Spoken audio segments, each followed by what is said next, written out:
বিশ্বকবি কবিগুরু রবীন্দ্রনাথ ঠাকুরের বিচিত্র পর্যায়ের একটা গান। গানটি হচ্ছে কঠিন লোহা কঠিন ঘুমে ছিল অচেতন ও তার ঘুম ভাঙায় নূরে। গানটির রচনাকাল 1318 বঙ্গাব্দ, ইংরাজি 1911 খ্রিস্টাব্দ। গানটির স্বরলিপি করেছেন শ্রীযুক্ত অনাদি কুমার দস্তিদার মহাশয়। গানটির রাগ হচ্ছে বাউল, তাল হচ্ছে 6 মাত্রার তাল দাদরা।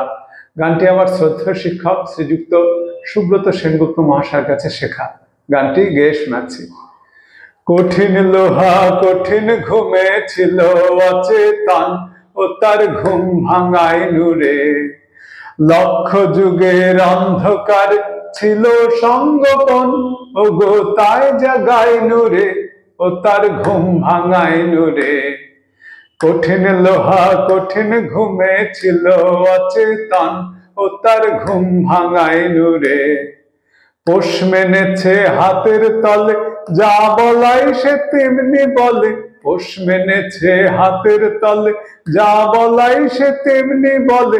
দীর্ঘদিনের মৌন তাহার আজ ভাগায় নূরে ও তার ঘুম ভাঙায় নূরে।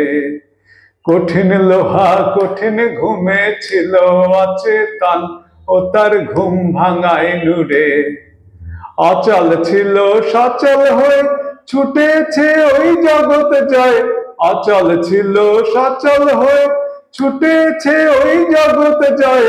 নির্ভয়ে আজ দুই হাতে তার রাস বাগায় নূরে ও তার ঘুম ভাঙায় নূরে। কঠিন লোহা কঠিন ঘুমে ছিল অচেতন ও তার ঘুম ভাঙায় নূরে। লক্ষ যুগের অন্ধকার ছিল সঙ্গপন ও গো তাই জাগায় নূরে ও তার ঘুম ভাঙায় নূরে। কঠিন লোহা কঠিন ঘুমে ছিল অচেতন ও তার ঘুম ভাঙায় নূরে।